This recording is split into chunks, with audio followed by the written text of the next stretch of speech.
All right, so Google Drawings is a pretty neat little tool. And if you were with us, yes, last week when we started, we talked a little bit about Google Docs and Google Slides, and they have an integration with Drawings. But Drawings is its own little app within, if you were to go to Google Drive, and looks like if you click on the new button over here and go down to more, it actually has its own little app that you can go into and create the drawings right in this interface here on this canvas. So that's what we're going to take a look at today, and all the different things that you can do with it.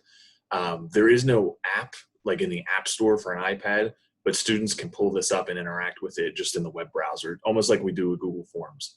And it works pretty well. So what I wanted to do was just take a look in general, what it is, and then some of the things that we can do with it. I have a couple different examples of classroom integration, and then we'll go through actually using the tool, but it's not too bad. Like even if you look at the toolbar, some of the shapes that you can insert, if you've ever done like any of the drawings inside of Microsoft Word or PowerPoint, it's a very, very similar kind of interface. So that part of it, I don't think is too bad. So we'll just take a look at Google Drawings. Itself is just a way where students can create images, or even teachers can create custom images. Kind of gives you that blank canvas that you can draw almost anything on. You can insert pictures, different things like that. It can even work as a word processor. So one of the things that I'll show a little bit later is how you can take and kind of incorporate images and text at the same time, all in this one canvas with the text box features. And what's nice is, and we'll see this too, inside, like this is the canvas, this is the drawing space, but you can also create shapes and kind of drag them to the outside over here too. So you can even have students do like simple drag and drop kind of activities, identification, classification, things like that. So like this entire window is really workspace, even though this intersection is where you do most of the drawing and the creation with images.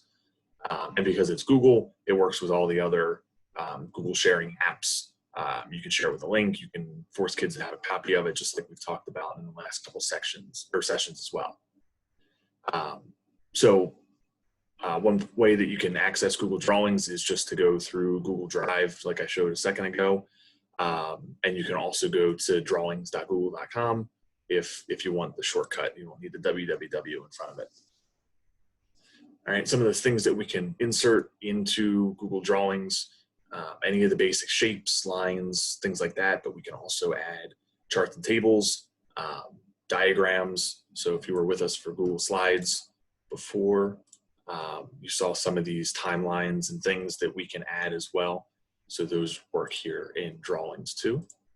And then word art, text boxes, and images. So we can incorporate all those different aspects all together here within the drawing. All right, so some of the things that we can do, this is the really neat stuff. Kind of how we talk about learners in the 21st century being a lot more visually motivated, whether it's through image or through, or even through video. So a lot of these things that we can do to try to increase motivation or to get them interested, they can interact with these images as well. So this was one, an art reflection. So I pull this up. Very nice choice. Yeah, so for this they just did an insert image for the painting, a Sunday afternoon. So right up here to the insert ribbon image, and you can do the same as you can with the other platforms. Upload from the web, find it in your Google Drive if you have it, or just search the web. And if you were to look up a Sunday afternoon, and you have all these different options that come in. So then what they did was they inserted that image first, and then they overlaid these different drawings and added like thought bubbles. So the students then had to, in this art reflection, try to think about like what were the thoughts going through, in this case, the dog. And Brian, did you have to put a separate text box down there for the caption, or is that just you put that in there? So the picture. There's a couple ways you can do it. You could click on the thought bubble. So that was just, up here in the drawing shapes, and then under call outs, they have the thought bubble. They also have the speech bubble, so you could do that too. And then when you click on that to select it, you can, was it there or was it, oh no, here it is, to add a comment. So you could add a comment, you could put it in that way, or you could just do, a text box here next to that thought bubble. And then you could add, let's put an outline around that so we can see it. And I'll make a second one and put it maybe a line down here. And then you could put, oops, can't spell, something like that. And then the students could just supply their response inside the text box. Okay. So that was just something really simple that you could do with, an overlay of the image and the thought bubble. You could do the same thing with a picture, and identify, like you could box out people and ask students to identify who they are or something like that. All different ways to interact. So that was one. The map analysis is kind of neat. So if I open this one up. All right, so what they did here was we imported a map of the United States, and then the students were each given a state that they had to, research or write about or something like that, some kind of post about that. And then what they did was they used this polyline tool. So rather than just a straight line, the polyline will let you create like a custom shape where you click and you mark the different points. So if I were to pick on, let's try Pennsylvania. So if I click once, drag the line down to the bottom, click again, and over, and I'll try to do this little zigzag around New Jersey. So I'm just clicking everywhere I want there to be a point and a turn. And just cut off Erie. yeah. So it's never going to be perfect, but what you can do then is, I probably should have picked an easier state. But what you can do then is select that state, that image. All right, so like this one here, or North Dakota, or whatever it is. And then the way I've showed before about inserting a link, the student who did the project on North Dakota created a link to this shape of the state, the outline of the state.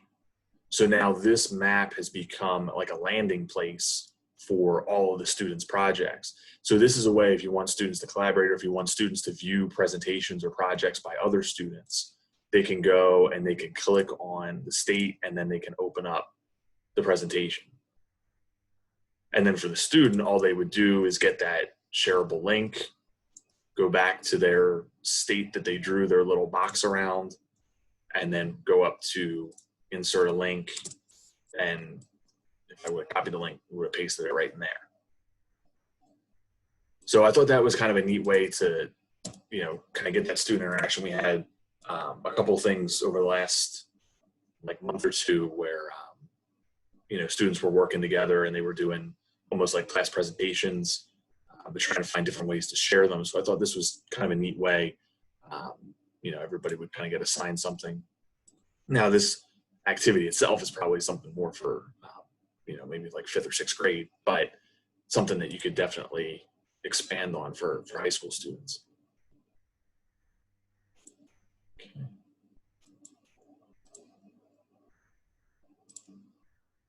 All right, text analysis. So I thought this was kind of a neat way to look at text and kind of give students a place where they can have the text and they can, type a response.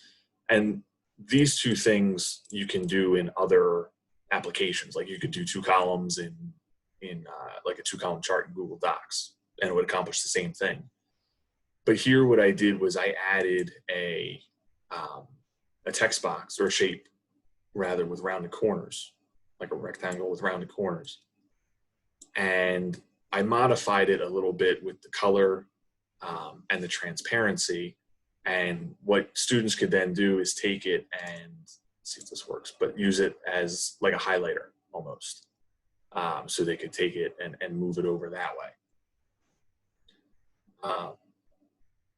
So all I did was create the shape, choose a color to fill it with, and then to change the transparency, let's see if I remember the right way to do this. When you go to Format Options, let me see, do I have my cheat sheet down here? I don't do this that often.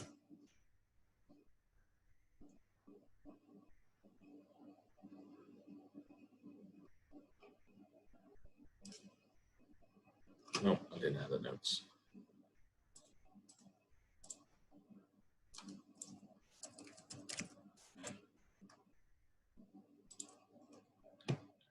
It's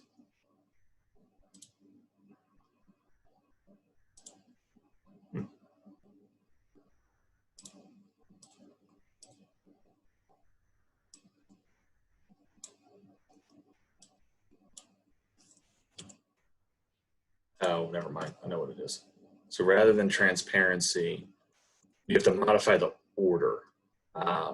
So Google Drawings takes these different boxes and everything that you add, and it almost stacks them in layers. So what I'm going to do is take this little box that I made, and I'm going to right click on it and go to order, and I'm going to send backwards. I think I'm going to have to do that twice. And if I drag it over, so now it's behind this box of text that makes up the poem. So that's something that might be a little tricky for students to do. So, you know, if you want them to highlight 2 or 3 things, maybe you would ahead of time make, you know, 2 or 3 boxes or something like that.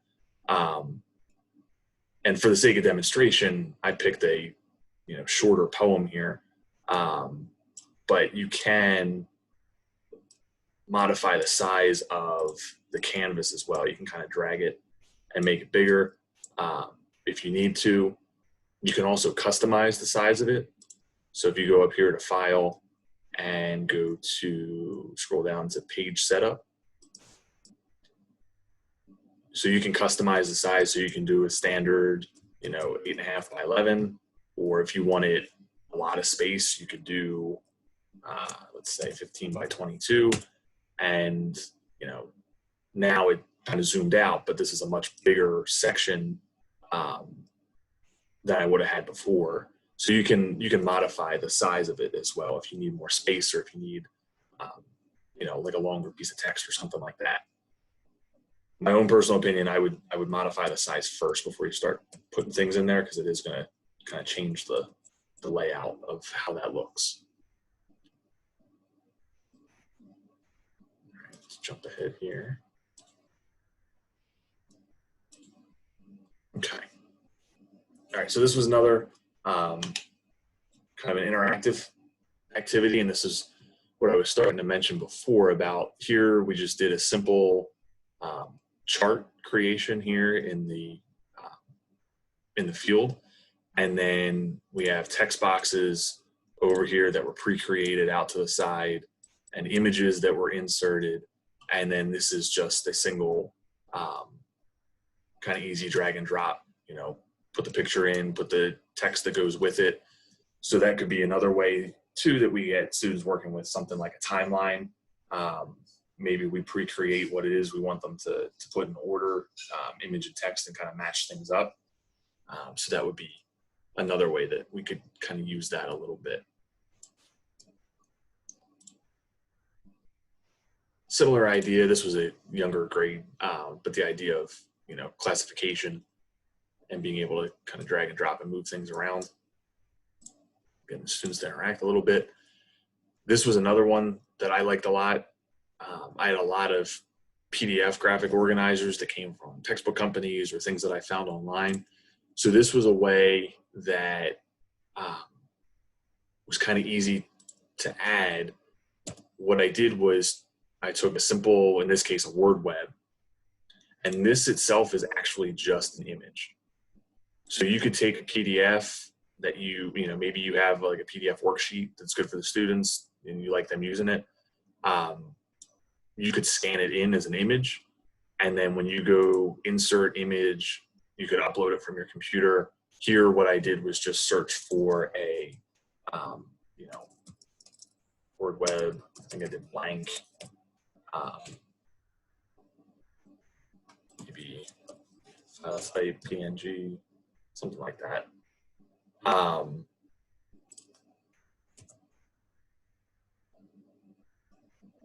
getting any good ones today, but that was all I did was just insert this simple Word Web as an image. And then for the students to be able to interact with it, they could, or you could insert, basic shapes, like a circle or an oval would fit pretty well inside there. You could try to match it up with the height and width. And, you could even color code them if you wanted to. If you're working on a computer, a really quick way is Control D. Letter D is duplicate. So you can just kind of quickly make a whole bunch of these and drag them around where they need to go and kind of fit them in there. Maybe if you're trying to get the students to brainstorm for an essay or something like that, or even just, any kind of writing, you could remind them. So all I did was double click on that shape and it becomes a text box. So now this is main idea and supporting detail.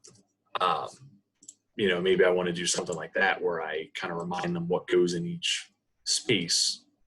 And then you can do your normal, you can move my toolbar out of the way here. You can center the text if you want. You could maybe do the main idea in blue and I'll do the supporting details in like a light color all the way around. And then maybe you could color code it. Maybe that's something that would help students, something in ninth graders especially in the fall. When they're first coming in, that might be something to kind of help them get their ideas organized, and then you could just kind of quickly turn this into an interactive thing. Now, you could do the same kind of thing as this, maybe a notability or something like that, where you kind of give the students a way to edit and modify that picture, and that would be just fine.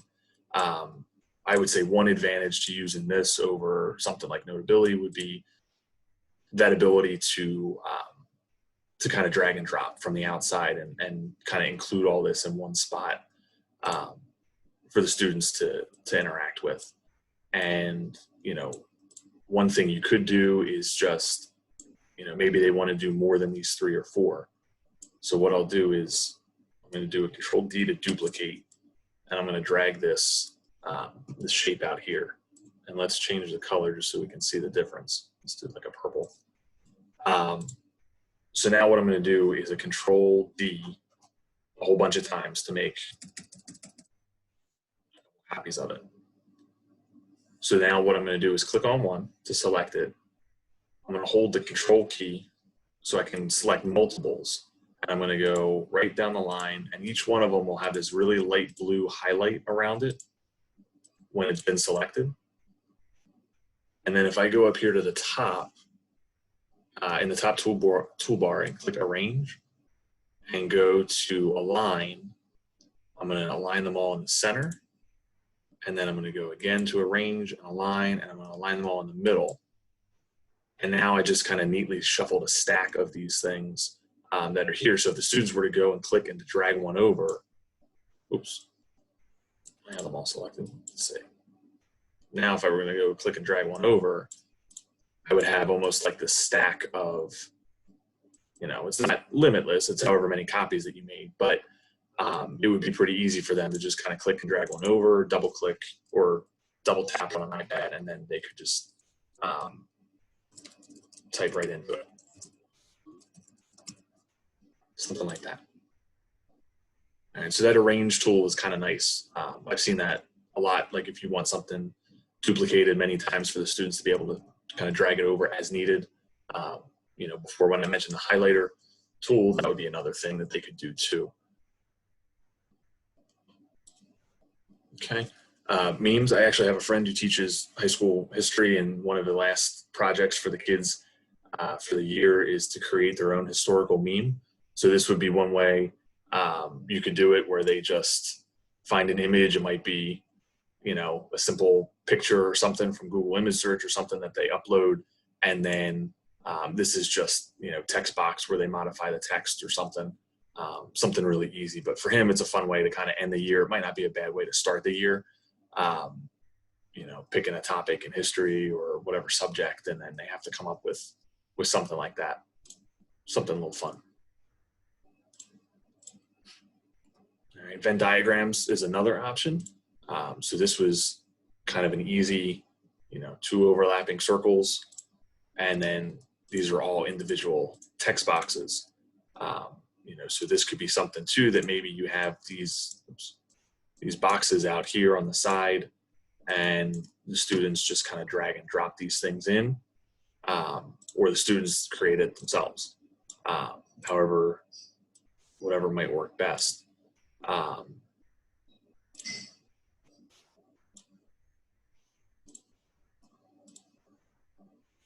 right, and then this takes that idea of hyperlinking with the map of the US that we showed before. This is the same idea, each one of these being a box for the periodic table, each one a separate element, so the students had to do a project about that element. And what the teacher did, or even the students could do, is create a box around that element, and that box they could insert the link. So when they click on that shape, it takes them to maybe the student's presentation, maybe they make a little video about each of the elements or something like that. But now this is one whole place that the students can go and interact with. So me as a student, I could go and click on and view somebody else's project. And if this is going to be something that's going to appear on a quiz or a test somewhere down the road, now this becomes a study tool, something that I can go back to and review. All right. This was for a math class. This was from, oops. All right, I guess I'm not gonna be able to show that other than the picture. This was from another site. Let's see if that works. I'll click the link, maybe, okay. Just gonna work that time, make a copy, there we go. All right, so just, simple math, geometry and lines of symmetry. So the students here could kind of draw the lines of symmetry for each type. And then categorization, this is much younger grade level, but same idea, that you can easily drag and drop things, for the students can easily drag and drop things into the containers and fillers. Okay.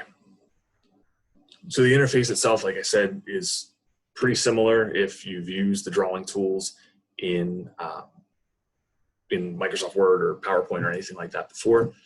So like I said, you have this space off to the left and to the right where you can have extra stuff, whatever it might be, and then the students or you could kind of drag and drop it into the location. Think of it too, this could even be used as a presentation tool. I know we have at least one teacher that likes to do stuff on the board and kind of have a reveal. So you could have like text or something or information underneath, and that idea of having a shape or something over top of it that you could drag and pull away. Maybe the students respond and then they either drag and pull it away and they see the answer underneath. If you're displaying this whole thing in the front of the room or something, that might be an option as well. Your main drawing tools are going to be up here at the top toolbar. Like I said, if we go to new and open up just a blank one, you have your select tool here. So this is if you have, a line drawn, if you go to click, you're going to draw another line, which you might not want to do. So you have to toggle back and forth between select to be able to drag it around. and then the different line tools. So you have arrows, which are good for, pointing things out, indicating different things. Elbows and curves. So elbows, have that little 90-degree bend to it that you can move around, and curves, similar, but a little bit nicer to look at. And the polyline we talked about too. Scribble actually lets you kind of draw as you click and hold. That's something that's a lot easier to do on a tablet. So that would be an option too, where the students can kind of draw with their finger. And different shapes. So you have your basic shapes. These right here with the numbers inside tell you how many sides there are to that basic shape. You have different arrows. The call outs are the ones with the speech bubbles, thought bubbles, those kinds of things, ribbons, different stars, different shapes like that. And then you have the text boxes. And once you insert a shape, that brings up a whole host of other options that you have up here. So you can change the fill color to whatever you want it to be, the line color. You can also change it to a dashed or dotted border. So that would work for arrows as well, if you wanted dotted lines or dotted arrows, dashed arrows, something like that. And then when you double click, it turns it into a text box. So now you have all those features that you would have with text. You have font, style, size, bold, italics, underline, all that kind of stuff that you can use and manipulate. You can insert links if you want to. Just double click on the outside of the box that you put there. Is that how you did that to turn it into a text box, Brian? You just double clicked on that border there? I double clicked right over here on the inside. Oh, on the inside. Okay. Itself. Yep. And then the cursor comes up. Okay, great. Thank you. Mm-hmm. Yeah, which is nice because then you don't have to try to find a text box and then match the size of it, and then you got two different shapes to move around. Yeah, that's a pain. I've had to do that before, and it just even insert something in there, and it's ridiculous because the kids are going, "Do we have to draw the oval in the box?" I'm like, "No, just put the darn words in there." Yep. Yeah. So that itself is a nice feature. And then the links, like you could type a word into the. There it goes. You could type a word into the box, go to that site, and you could make the word itself a link. Or if you wanted to, and you selected the whole box, and you did the same process, you could make the box or the shape itself a link. So then when you like click on last week with the picture of George Washington crossing the Delaware, that was great. So then they could it could just take them to the other place with the other information. Mm-hmm. And sometimes it's a little bit easier to click the shapes bigger than trying to get on that word or whatever it might be. Right, than the text. Mm-hmm. And then some of the other tools, undo and redo. You can add comments and things on the side and tag people in comments just like you can with the other Google tools. You can, if we go to the tools tab here, there's the spelling check that we have in other things, and the Explore tool actually lets you search the web, so you can do like a quick web search here without having to go to a different tab. Like all that stuff can kind of be built right in. Dictionary. So if students are working with text, there are some resources there as well. And word art is available. So you can have different styles, different font styles if you want. All right. So we talked about a lot of this, things that I wanted to mention, being able to change the size of the canvas and modify it if you wanted to. The background. So by default, you kind of have this, this checkered background is kind of plain. But if you wanted to, a lot of times what I do is just do a rectangle shape for the whole thing, and then I can customize the color of that, and then that becomes my background for the page. If you wanted something different in the back. And then we talked about adding lines, shapes, images, comments, all that kind of stuff. Now, when you're done with your drawing, you can go up here to File and Download, and actually download it as a PDF, a JPEG, or a PNG image. as far as the file types go, PNG tends to be a little bit better. A JPEG, what it'll do is compress the image a little bit when it saves it, and you can kind of lose some of the clarity. So if it's just something that they're going to be working like all digitally on like an iPad or a laptop or something like that, a PNG is usually better as a file type, but a JPEG would work just fine if you were going to print it out maybe or something like that. And again, you could download it as a PDF as well. So you could do that, but you can also send it out and share it. And then once you give it a name, just the same way we would do with anything else, you can give them the link in Google Classroom. You could do it in Sapphire. You can modify the link. So you can, I've talked about, I think everybody here has been on before where I've talked about changing the end of the link from /edit to /copy, which would force everybody, all the students to automatically create a copy of the drawing so they're not editing your original. And again, that depends on the thing that you're doing with it, right? Something like the periodic table or the map of the US, those are things where everybody would have editing access because we would want them to be able to draw the outline shape of their periodic table or their state and then link their presentation or their project to that shape. So everybody would have access to that one. But another one where you might have them, dragging and dropping or moving things around, that might be something that would work better, forcing everybody to have their own personal copy. And then that saves to their Google Drive. They have it to reference, to study from or whatever they might need. And then cropping and masking an image, if that's something that, might interest you. Let's see if we can do that real quick. We'll search for, let's try that same one again. Insert that image. And then, so you have your normal options to crop, which would just bring up those bars where you could kind of drag it and make it smaller. But masking an image would allow you to fit it inside of a specific shape. So if you wanted it to be, let's say inside of, let's make it round.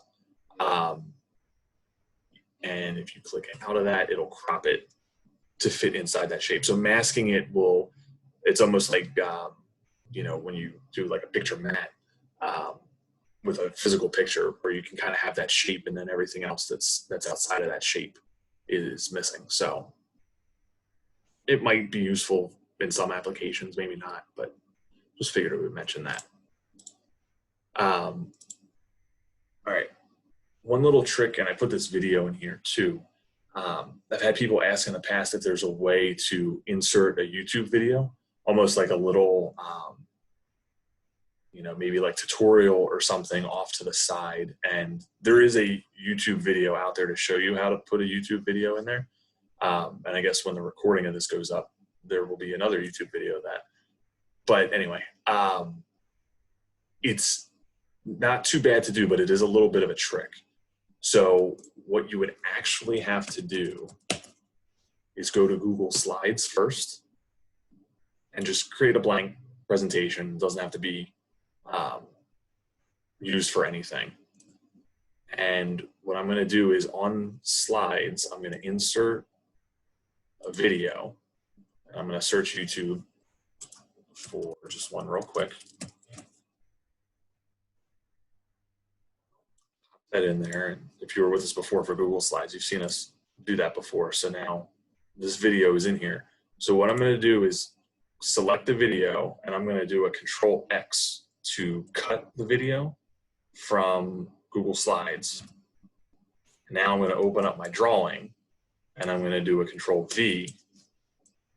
And now I can kind of move this around. I can shrink it or something like that. And this will work just like a normal video here within Google Drawings. There's no actual way to insert a video natively within Drawings, but there is this weird little workaround where Slides moves it into a format that works. and you can cut it from here and paste it into Google Drawings. So, you might even create a little 30-second tutorial of what you want students to do with a video instruction. And you could, cut and paste and put it here and they could watch that. Or if it's related to another video, I'm big on trying to kind of condense and put everything in one spot, make it as easy as possible for the students to move from one activity to the next. So if you want them to watch this little 6-minute video on YouTube and then do something related to it, I had that example of Langston Hughes' Harlem poem. Maybe have a quick little 6-minute biography video of Langston Hughes, and I put that over here in the corner for the students to watch. And then, I could add a little text box that says 1, watch video, 2, read poem, 3, write a response, or something like that. And now I have a full, probably 30-minute activity here for the students, all within this one page. So that kind of simplicity is nice, being able to kind of just put everything together. And, I mentioned before about students being so visual now. This idea of kind of including video, image, and all this stuff all together in one spot that they can interact with is kind of nice. Okay. So that video is here. This slideshow will be posted, so you can go back and either rewatch mine, or this video will be available as well. All right. I just wanted to kind of give a demo. Drawings is something that we don't really use that much, at least not right now. So just to kind of see what's available and what's out there. But does anybody have any questions for me? Anything you want me to go over again? Or if there's anything maybe I didn't answer that you want me to take a look at? The last thing that you just did, Brian, you Mm-hmm. had to go to slides to get the video, and then you just copied and pasted it and imported it onto drawing. Is that what you did?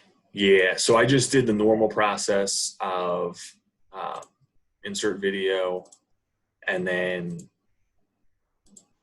so what happens is Google converts it into this nice little package from YouTube into something that their stuff can understand.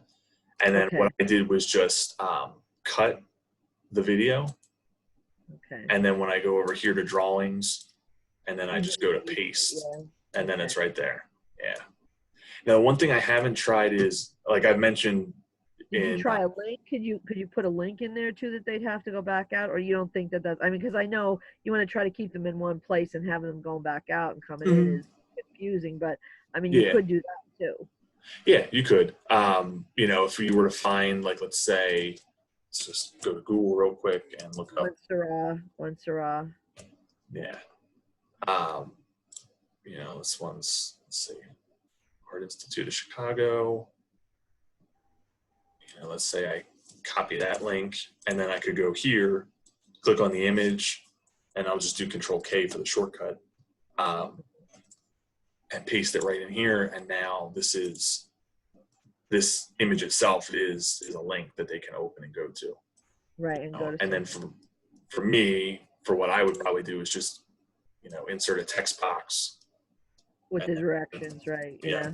And just do 1, watch video, 2, click on image, to open link, something like that. And maybe I would try to think like a student would be going left to right across the page, probably left to right, top to bottom. And maybe I would try to put like the directions up here in the top quadrant. Something like that. Right. Well, just logical flow for them, because they don't, they can be all over the place.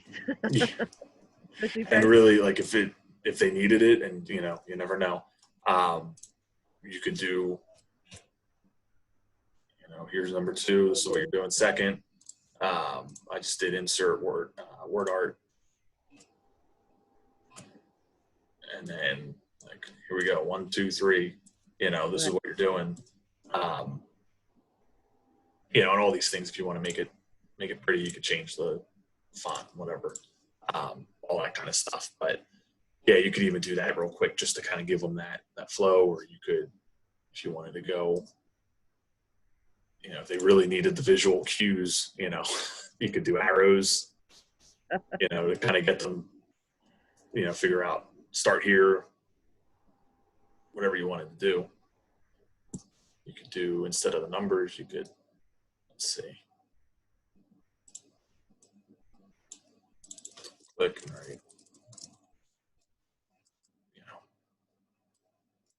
something like that, to kind of get them moving around the page or something like that would be an option too.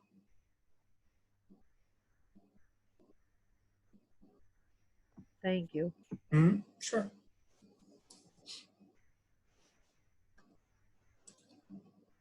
All right.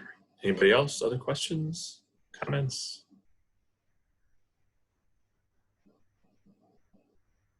All right. If not, I will let you go. Looks like a nice day out there.